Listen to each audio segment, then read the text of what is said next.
Hola a todos, bienvenidos a un nuevo vídeo en mi canal de YouTube Antón GF. Soy Antón García Fernández y como de costumbre les hablo desde Jackson, en el estado de Tennessee, en los Estados Unidos de América. Y en esta ocasión vamos a grabar un vídeo que se encuadra dentro de la serie Obras Ignotas, una serie de vídeos en la que generalmente hablamos acerca de obras que están un poco olvidadas hoy en día, que se publicaron y en su momento quizá tuvieron éxito o no, pero que hoy en día no están demasiado reconocidas, escritas por autores que a veces han caído en el olvido. Y dentro de esta serie vamos a hablar hoy de una novela que tiene mucho que ver con uno de los grandes escritores de la literatura española, con la figura de Miguel de Cervantes. Y es que hay muchas lagunas en la biografía de Cervantes, lo cual la hace idónea para la creación literaria, y es por eso que a lo largo de las décadas, incluso de los siglos, ha habido muchas novelas dedicadas a la ficcionalización y a la recreación literaria de la vida de Cervantes. Esto ocurre ya en el siglo XIX, por ejemplo, con las novelas serializadas, con los folletines de Manuel Fernández y González. Por ejemplo, El Manco de Lepanto es una novela de Fernández y González a la cual ya he dedicado un vídeo dentro del canal que ustedes pueden encontrar, buscar y encontrar si quieren. El Príncipe de los Ingenios es otra obra del propio Fernández y González. Tenemos esta, por ejemplo, que les puedo enseñar aquí, que es Cervantes, novela original de Ramón Ortega y Frías. Esta es una edición facsimilar de esta novela y solamente es el primer volumen, porque es una novela que consta de dos volúmenes. Esto en el siglo XIX, por citar algunos ejemplos. En el siglo XX tenemos, por ejemplo, Las vidas de Miguel de Cervantes, más actual, una novela más actual ya de nuestros días, de Andrés Trapiello, o en el siglo XX, como decía, una verdadera maravilla como es esta novela que tengo aquí en la mano, que es Un hombre llamado Cervantes, del alemán Bruno Frank, a quien yo creo que debo dedicar en algún momento un vídeo específicamente, y a esta novela en particular, porque es una novela excelente sobre la figura de Miguel de Cervantes, Un hombre llamado Cervantes, de Bruno Frank. Pero no es a ninguna de estas obras a las que vamos a dedicar este episodio, este vídeo de obras ignotas, sino que va a ser a esta novela que tengo aquí en la mano, también en una edición facsimilar. Es L'ingénieux hidalgo Miguel Cervantes, es decir, el ingenioso hidalgo Miguel de Cervantes, del escritor francés Jean Rainer, o Jean Rainer. Voy a pronunciarlo un poco más a la inglesa quizá, porque me parece más fácil, pero supongo que la original pronunciación en francés sería Jean Rainer, ¿no? O Jean Rainer. Y esta novela es quizá una de las menos conocidas. Como pueden ver ahí, esta es una edición facsimilar del año, de la primera, en este caso creo que de la segunda edición, pero del año 1926, en la versión original en francés. Se trata de una novela publicada en París, en ediciones limitadas, como digo, a partir del año 1926, y existe una traducción española realizada por Juan Elizalde y publicada en los años 30 por la editorial de la Revista Blanca de Barcelona. Durante muchos años esta edición no ha sido nada fácil de localizar, pero por suerte, llegados al año 2016 y para conmemorar los 400 años, el cuarto centenario del fallecimiento de Miguel de Cervantes en 1616, se publicó esta magnífica edición a cargo de la editorial Libros del Innombrable, editorial zaragozana, que publicó esta reedición en 2016, y es una edición realmente magnífica, como pueden ver ahí en la portada, traducción española, El ingenioso hidalgo Miguel de Cervantes, con ilustraciones de Antonio Bayona, y es una edición al cuidado de Jaime Sempere Roy, Gervasio Spalding o Spaulding y Jesús H. Angulo. Ellos han revisado y han corregido la traducción original, y desde luego cualquiera que se quiera acercar en español, no en el francés original, pero en traducción española,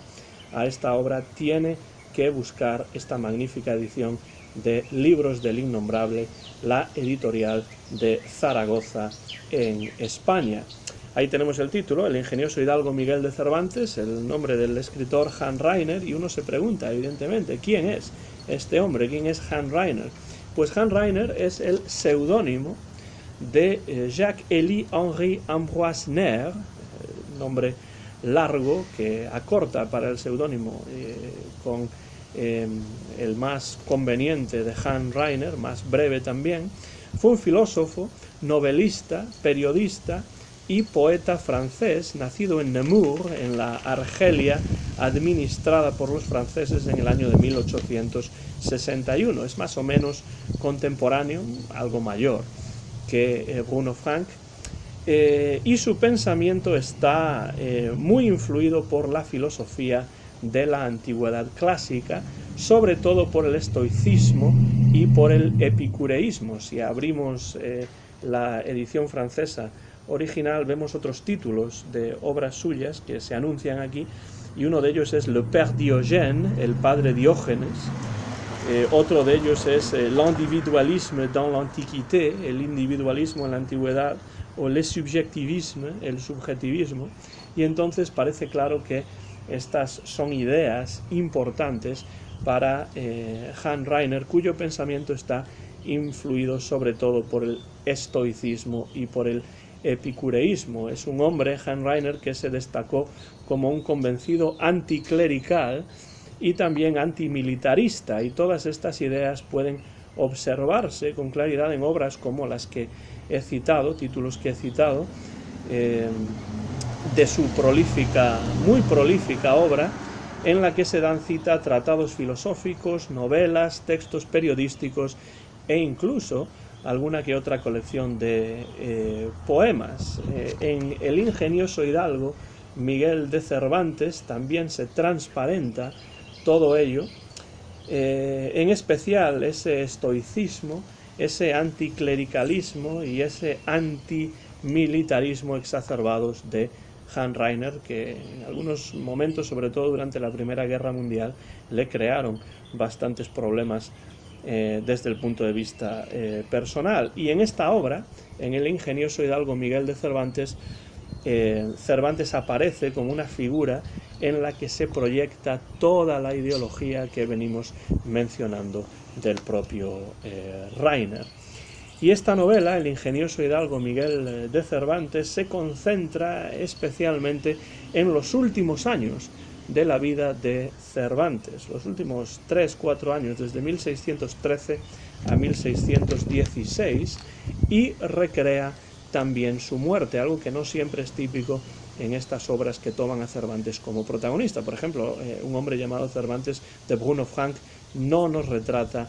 la ficcionalización de la muerte de Cervantes, pero su fallecimiento sí que aparece retratado aquí en El ingenioso hidalgo Miguel de Cervantes de Reiner. Reiner incide en la pobreza de Cervantes pese a su genio literario. El propio subtítulo de la obra tiene un subtítulo que es Palabra sofocada y subterránea de un siglo de silencio. Ese subtítulo ya deja claro que Cervantes es un hombre que tiene un enorme genio literario, pero que no fue del todo reconocido en su época. Y también hay una inscripción, una especie de explicación del contenido de la novela breve que antepone en la página 9 de esta edición Hans Reiner al texto de la novela, en el que en esta inscripción, en este pequeño texto, también habla de esto mismo, diciendo o hablando del contenido de la novela en estos términos. Dice: este libro cuenta la tragedia moral de un genio que, lejos de gozar las satisfacciones que podía y debía producirle su obra de espíritu eterno, vivió entre sus semejantes incomprendido y mísero. Y ahí tenemos otro ejemplo de esta idea que a lo largo de toda la novela va a presentarnos Reiner en la obra, en la que vemos a Cervantes como un hombre fiel a sus principios ideológicos y a su concepción literaria. Defiende, por ejemplo, su idea de teatro frente al drama de Lope, a ese arte nuevo lopesco. Prefiere escribir el Persíles que la segunda parte del Quijote y proclama la superioridad del Persíles y solamente escribe la segunda parte del Quijote, según la representación de Rainer en la novela, porque personas allegadas a él, como su esposa o su impresor, le instan a que lo haga. En realidad él no parece, según la interpretación de Rainer, porque esta novelización evidentemente es una interpretación hasta cierto punto del propio Rainer, pues según esta novelización, según esta interpretación de Rainer, Cervantes no tenía ningún interés en escribir la segunda parte del Quijote, y sí el Persíles, que es una obra a la que le confiere un mayor interés y una posición más alta que a la segunda parte del Quijote y a otras de sus obras. Cervantes también aquí desdeña la religión y desdeña la vida militar, lo cual se alinea perfectamente con ese anticlericalismo y antimilitarismo del propio Rainer. Cervantes, en definitiva, es una proyección de este anticlericalismo y de este antimilitarismo del propio Hans Rainer, y como personaje dentro de la novela, Cervantes se cuida muy mucho de hacer demasiado públicas sus ideas contrarias a la religión institucionalizada y a la institución de la Iglesia Católica. También narra en una venta en Esquivias su experiencia en la batalla de Lepanto, pero insiste en todo momento en el horror de la guerra, en su total rechazo a la vida militar y en presentar todo lo relacionado con lo bélico como producto de la sed de violencia y de poder de nobles y monarcas, que se transfiere esta sed de violencia e incluso de poder a los propios soldados que participan en estas batallas y en estos conflictos bélicos. Más allá de esta ideología de Rainer, que se transparenta con total claridad en la novela, en el ingenioso hidalgo Miguel de Cervantes hay un interesante componente metaficticio e intertextual, porque en el transcurso de la novela Cervantes va a encontrarse con personajes sacados de sus propias obras, como por ejemplo Preciosa, la protagonista de la novela ejemplar La Gitanilla, o los pícaros Rinconete y Cortadillo, y Cervantes conversa con Preciosa, Cervantes conversa con Rinconete y Cortadillo. Cervantes, en una palabra, tiene la oportunidad, dentro del universo ficticio de la novela de Rainer, de dialogar con su propio universo literario, de dialogar con sus propios personajes, de dialogar con sus propias obras. Y en la charla con Rinconete y con Cortadillo llega a comparar a los soldados con ladrones, incidiendo de nuevo en estas ideas antimilitaristas que profesaba el propio Rainer. Pero Cervantes no solamente se cruza con personajes literarios sacados de sus propias obras en esta novela, sino que también se encuentra en algunos momentos, interactúa con personajes contemporáneos a él, con personajes históricos que son contemporáneos a la trayectoria vital, a la biografía del propio Cervantes, como por ejemplo el padre Aliaga, y otros que están más relacionados con su profesión literaria, con su creación, con su quehacer literario. Por ejemplo, ya hemos mencionado al impresor Juan de la Cueva. Juan de la Cueva, en cierto momento de la novela, rechaza las comedias y entremeses que le había entregado Cervantes para publicarlas, y le aconseja, como también la esposa de Cervantes unas páginas antes, que escriba la segunda parte de Don Quijote, algo que Cervantes hará, o algo que Cervantes decidirá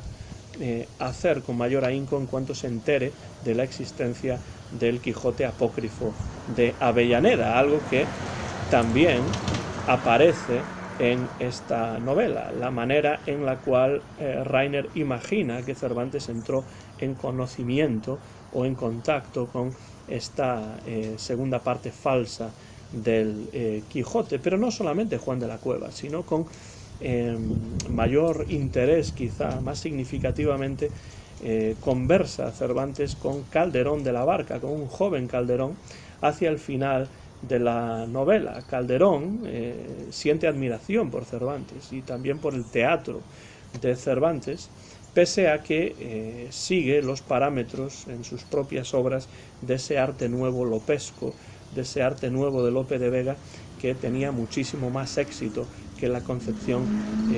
dramática del propio Cervantes en estos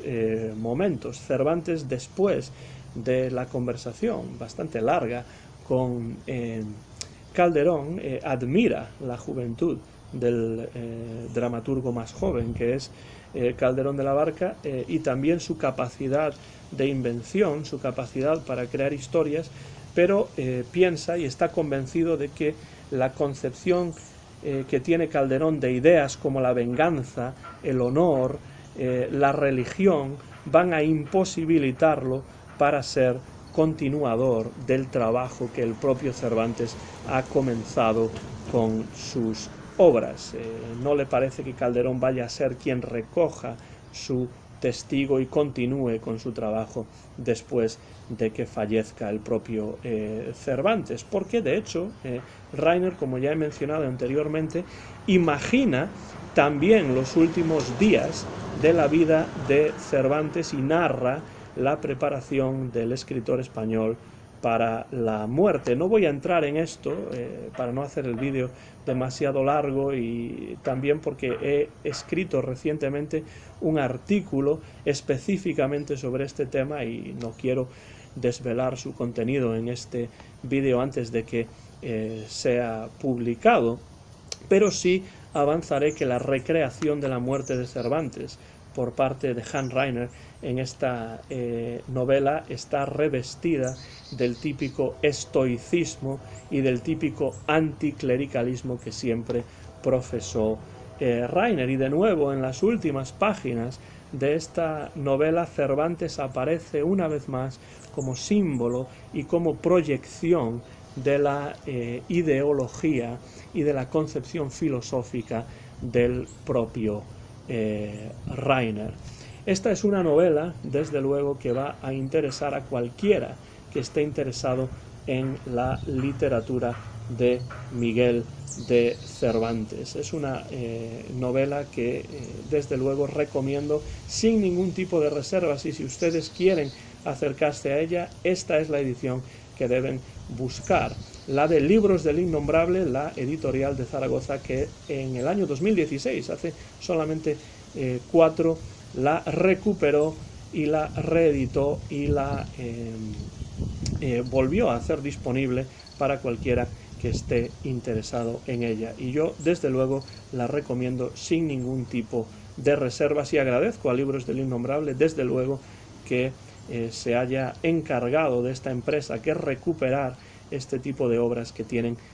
en mi opinión, muchísimo interés. El libro es El ingenioso hidalgo Miguel de Cervantes, en la edición facsimilar original francesa, L'ingénieux hidalgo Miguel Cervantes, del año 1926. Una obra verdaderamente valiosa que nos ofrece una visión personal de Reiner sobre los últimos años de la vida del gran escritor español Miguel de Cervantes. Nada más, termino así este vídeo que se grabó en Jackson, en Tennessee, en los Estados Unidos de América, en el mes de octubre del año 2020. Mío es el copyright, soy Antón García Fernández, y muy pronto van a poder ver este vídeo en mi canal de YouTube, Antón GF. Muchas gracias por su interés como siempre, y seguimos en contacto a través de este canal de YouTube, Antón GF. Gracias y hasta la próxima.